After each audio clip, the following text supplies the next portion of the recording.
everyone, welcome you all to my channel Monika's English tutorial. Today I am gonna share with you some daily use sentences. Let's get started. First, ঠিক এদিকে, right here, ঠিক এদিকে, যেটাকে আমরা ঠিক এখানে এটাও বলতে পারি, অর্থাৎ ঠিক এখানে or ঠিক এদিকে, তার ইংলিশটা হলো right here, ঠিক ওদিকে, দেখো right there, শুধুমাত্র ওদিকের জন্য there বসবে। নেক্সট দেখো পিছিয়ে এসো, পিছিয়ে এসো move backward, অর্থাৎ পিছিয়ে এসো move backward। নেক্সট এগিয়ে যাও, তাহলে যাওয়া এর জন্য go, এবং যেহেতু এগিয়ে বলেছে তাই ব্যাক ইউজ করব না, সেখানে ফরওয়ার্ড ইউজ করব। তাহলে এগিয়ে যাও অর্থাৎ সামনে এগিয়ে যাও। ফরওয়ার্ড মানে কি? সামনে। যেহেতু এগিয়ে যেতে বলা হচ্ছে তার মানে সামনে এগিয়ে যেতে বলা হচ্ছে, তাই সামনে এগিয়ে যাও গো ফরওয়ার্ড। ওকে, বা এগিয়ে যাও গো ফরওয়ার্ড। নাম বলো, দেখো এখানে সেন্টেন্সটাকে আমরা দুটো ভাবে বলতে পারি, টু ওয়েজে সেন্টেন্সটাকে আমরা ট্রান্সলেট করতে পারি। ফার্স্ট দেখো, যদি অ্যাকচুয়াল নাম বলো এর ইংলিশ লিখতে চাই তাহলে কি হবে? টেল মি দা নেম, অর্থাৎ নাম বলো। কিন্তু এটার বদলে আমরা এটাকে একটু শর্টে বলতে পারি। কিভাবে? সেটা হলো নেম প্লিজ, অর্থাৎ আমরা টেল মি দ্য নেম এটা না বলে নেম প্লিজও বলতে পারি। সেটা কোন ক্ষেত্রে? নাম বলো এই ক্ষেত্রে। ওকে, নেক্সট ওটা নাও, কি হবে? Take that one, take that one, ওটা নাও। আমরা ওটা নাও এর জন্য দ্যাট ওয়ান না বলে টেক দ্যাটও বলতে পারি। যেমন এর আগে ডেইলি ইউজ সেন্টেন্সে তোমাদের শিখিয়েছিলাম এটা নাও এর জন্য টেক ইট, যেহেতু বলেছি ওটা নাও তাই ইটের জায়গায় আমরা দ্যাট ইউজ করছি। কিন্তু এখানে তোমরা দ্যাটের পাশে একটা ওয়ান বসাতে পারো, এটা অ্যাডভান্স ইংলিশে ইউজ করা হয়। তাহলে ওটা নাও বোঝাতে তোমরা ব্রিং দ্যাটও বলতে পারো, অর তোমরা ব্রিং দ্যাটের পরে একটা ওয়ান অ্যাড করে ব্রিং দ্যাট ওয়ানও বলতে পারো। ওকে, নেক্সট নিজে করো, নিজে করো ডু ইট ইয়োরসেলফ, মানে ইয়োরসেলফ, সেলফ যখন কোনো প্রোনাউনের সাথে অ্যাড হয়, অর্থাৎ কোনো ওয়ার্ডের সাথে যখন সেলফ অ্যাড হয় তার মানে হচ্ছে তাকে নিজেকে করা বোঝাচ্ছে। দেখো এখানে বলা হচ্ছে নিজে করো, অর্থাৎ তুমি নিজে করো, তাই ডু ইট ইয়োরসেলফ। নেক্সট ঘরে থাকো, কি হবে? Stay at home. আমরা প্রায়শই যখন কোথাও বেরোই তো আমাদের সাথে কেউ যেতে চাইলে তখন আমরা তাকে না নিয়ে যাওয়ার জন্য বা তাকে ঘরে থাকার জন্য কথাটা বলি, সেখানে আমরা বেঙ্গলির বদলে কি বলতে পারি? স্টে অ্যাট হোম, ঘরে থাকো, অর্থাৎ তুমি এখন বাড়িতেই থাকো। ওকে, নেক্সট একসাথে চলো, কি হবে? গো টুগেদার, একসাথে চলো, একসাথের জন্য আমরা টুগেদার ইউজ করব, সো একসাথে চলো গো টুগেদার। নেক্সট আসল কথায় এসো, আসল কথায় এসো। এরকম অনেক সময় থাকে, অনেক পারপাস থাকে যেখানে আমরা মেন কথাটা বলতে গিয়ে সেটা না বলে অনেক কথা বলে ফেলি।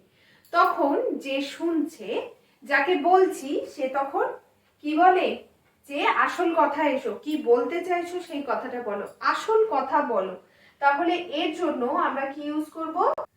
আমরা এর জন্য যে ইংলিশটা বলবো সেটা হলো কাম টু দ্য পয়েন্ট,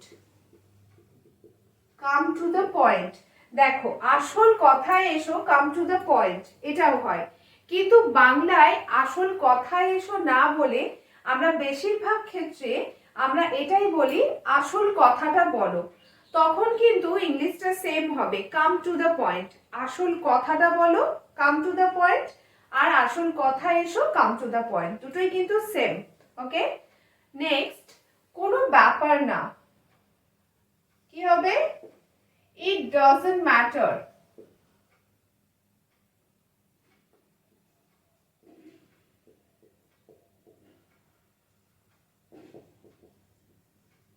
কোনো ব্যাপার না, ইট ডাজন্ট ম্যাটার। নেক্সট, হ্যাঁ অবশ্যই, হ্যাঁ এর জন্য ইয়েস লিখবো, এবং দেন অবশ্যই এর জন্য অফ কোর্স এটা লিখবো। তাহলে কি হলো? হ্যাঁ অবশ্যই, ইয়েস অফ কোর্স। দেখো নেক্সট, আমার কাছে এসো, আমার কাছে এসো, কাম টু মি, আমার কাছে এসো। নেক্সট, পড়ে যেতে পারো, মে ফল ডাউন, ফল ডাউন মানে হচ্ছে পড়ে যাওয়া, পড়ে যেতে পারো, মে ফল ডাউন। এখানে তোমরা মেয়ের আগে ইউ এটা অ্যাড করতে পারো, পড়ে যেতে পারো, ইউ মে ফল ডাউন এটাও বলতে পারো, আবার ইউটা না ইউজ করেও সেন্টেন্সটা বলা যায়।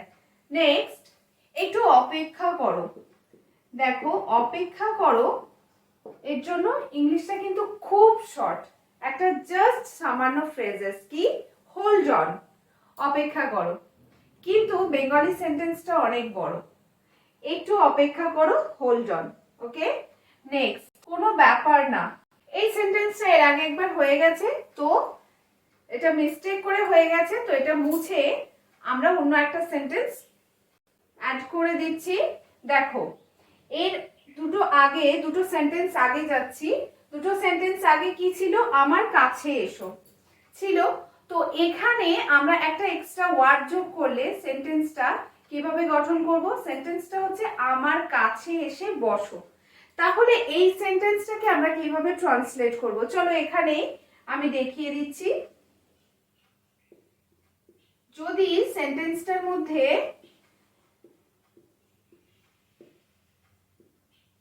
বসো কথাটা অ্যাড করি, তাহলে সেন্টেন্সটা ট্রান্সলেট করব কিভাবে? দেখো, আমার কাছে এসো, কাম টু মি, আমার কাছে এসে বসো, তাহলে সেন্টেন্সটা কি হবে? Come and sit to me, আমার কাছে এসে বসো, come and sit to me. Next, সবজিগুলো কাটো, কি হবে? Cut the veggies. দেখো জেনারেলি সবজিকে ভেজিটেবল বলা হয়, কিন্তু মডার্ন ইংলিশে এটা ভেজিটেবলের বদলে সবজিকে ভেজিস বলা হয়, রাইট? তো দেখো সবজিগুলো কাটো, কাট দ্য ভেজিস। ওকে, নেক্সট, খাতায় লিখে নাও, খাতায় লিখে নাও, কি হবে? নোট ডাউন ইন কপি, খাতায় লিখে রাখো বা খাতায় লিখে নাও, note down in copy. Next, কিন্তু কেন? বাট ওয়াই, বাট ওয়াই, কিন্তু কেন? কিছু সময়, সামটাইমস, সামটাইমস, খাতায় লিখে রাখো, note down in copy, but why, কিন্তু কেন? কারণ কিছু কিছু সময় দেখা যায় যে যে প্রপার সেন্টেন্সটা চাইছো সেই সেন্টেন্সটা খুঁজে পাচ্ছ না, তখন সেটা খুঁজে পাওয়ার জন্য একটা ওয়েজ হচ্ছে তোমাদের খাতায় নোট ডাউন করে রাখতে হবে, তাহলেই তোমরা ভুলে গেলে সঙ্গে সঙ্গে জিনিসটা দেখে রেকগনাইজ করতে পারবে, রিমেম্বার করতে পারবে। তাই এগুলো খাতায় নোট ডাউন করে রাখা খুব ইম্পর্টেন্ট। সো আজকের ক্লাস এই পর্যন্তই, দেখা হচ্ছে তোমাদের সঙ্গে পরের ক্লাসে নতুন কোনো কন্টেন্ট নিয়ে। ততক্ষণ পর্যন্ত তোমরা সুস্থ থাকো, ভালো থাকো, আর যারা আমার চ্যানেলটিকে এখনো পর্যন্ত সাবস্ক্রাইব করোনি তারা আমার চ্যানেলটি সাবস্ক্রাইব করে দাও এবং পাশে থাকা বেল আইকনটি প্রেস করে দাও, যাতে আমার দেওয়া ভিডিও নোটিফিকেশন তোমাদের কাছে গিয়ে পৌঁছায়। যদি আমার ভিডিওটা ভালো লেগে থাকে তাহলে অবশ্যই একটা লাইক এন্ড শেয়ার করো এবং কমেন্ট করে জানাও কতটা হেল্পফুল হলো এই ভিডিওটা তোমাদের জন্য।